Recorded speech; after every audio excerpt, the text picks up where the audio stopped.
It's what every government fears: the hostile takeover of key infrastructure like transport systems or power stations. This is a simulation run by an agency working for the UK government. The attack bypasses the control room that thinks everything's okay.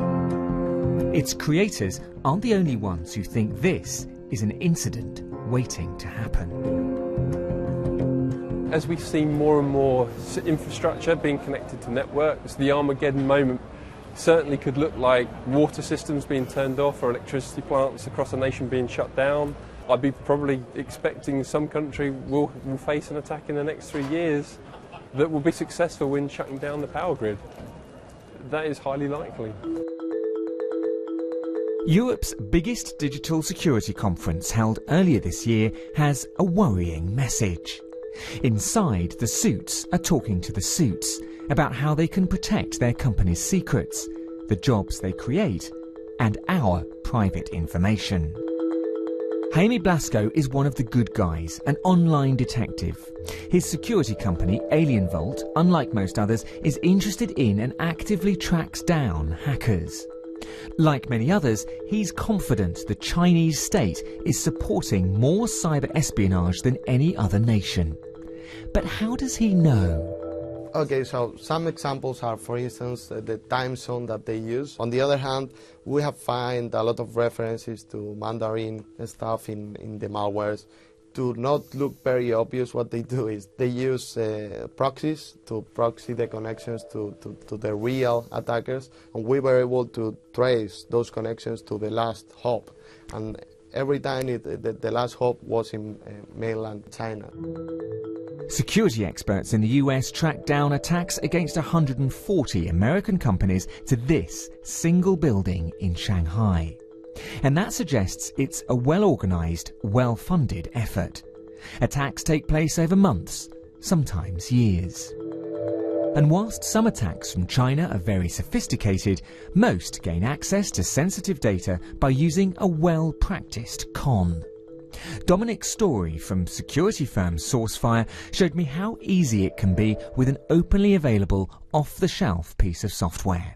Look at this email from Mary Jane's boss, Dominic Story. And he's just said to her, "Hey Mary, I just saw this link on bbc.co.uk's Click site. It's really interesting on translation." So Mary would say, "Oh, I think I'll click that link." And as she clicks it, she's going to actually be taken to an attacker site, but she'll never know. The software has allowed Dominic to duplicate the BBC Click site, which asks Mary to run an application. And the hackers need just one person inside an institution to accept this to get inside the company. I can now interact with her machine. So, for example, what is Mary Jane looking at? So I type screenshot, and it will go and grasp exactly what's on Mary's machine. So I have reached into Mary's machine across the internet and grasped exactly what she's looking at.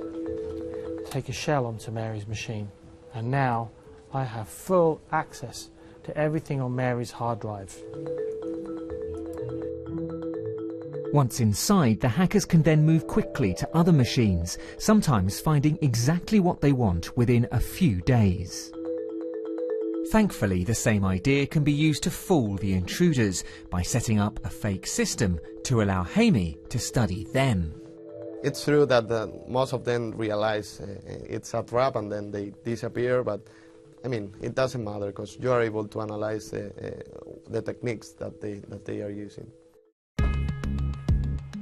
Cassidian is a global defence and security provider, currently protecting government departments, including the military, in France, Germany and the UK.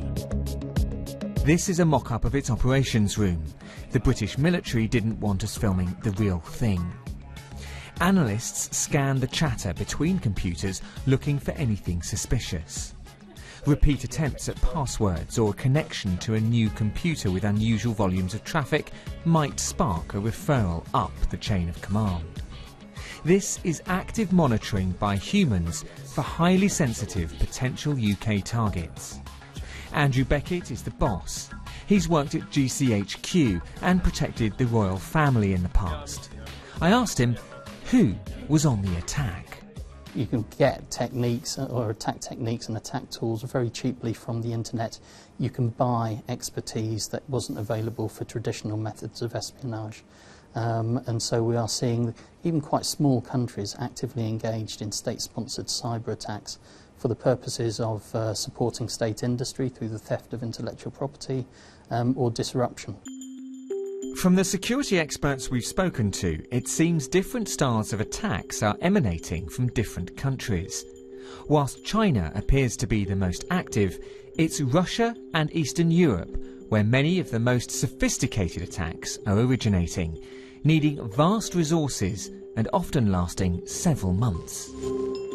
And then there's the United States. The revelations from former CIA spook Edward Snowden point to widespread surveillance of telecoms and the internet both inside and outside the United States. And what of Western Europe? Both Germany and France are known to have an offensive online capability. Could those countries be considered hostile to the US or the UK? Yes, or on the face of it.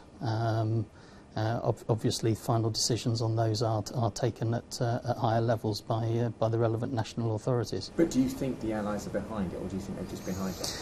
We're not naive enough to think that that countries aren't involved in industrial espionage in support of their industry. I'm not surprised. I would fully expect that to be the case. It's also widely accepted that the UK now has an offensive capability, though its targets are less clear. With experts now saying that security breaches are inevitable, the question is how to minimise the danger and the damage.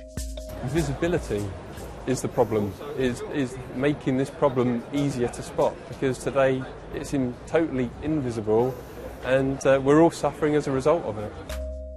In the last week, the UK government has announced targeted support for 160 companies seen as crucial to the economy and infrastructure. All firms are being encouraged to admit when they've been attacked.